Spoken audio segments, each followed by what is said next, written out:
চিত্রা হরিণ বাংলাদেশ, ভারত, শ্রীলঙ্কা, নেপাল, ভুটানে এদের স্থায়ী আবাসস্থল।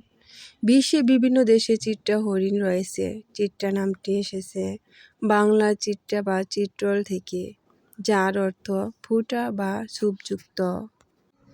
চিত্রা হরিণের দেহ লালচে বাদামি লোমযুক্ত চামড়া দ্বারা আবৃত, যাতে সাদা সাদা ফুটা দেখা যায়। পূর্ণবয়স্ক চিত্রা হরিণের উচ্চ 30 থেকে 38 ইঞ্চি হয়। কেবলমাত্র পুরুষ হরিণের শিং থাকে। ঘাস, গুল্ম আর গাছের পাতা চিত্রা হরিণের প্রধান খাদ্য।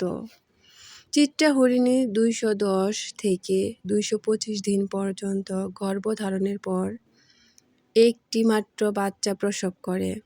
শিশু হরিণ 6 মাস পর্যন্ত স্তন পান করে।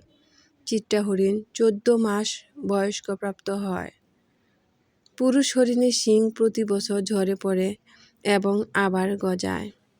আপনারা যারা ভিডিওটি দেখতেছেন, এটি জাতীয় চিড়িয়াখানা মিরপুর, ঢাকা থেকে ধারণকৃত।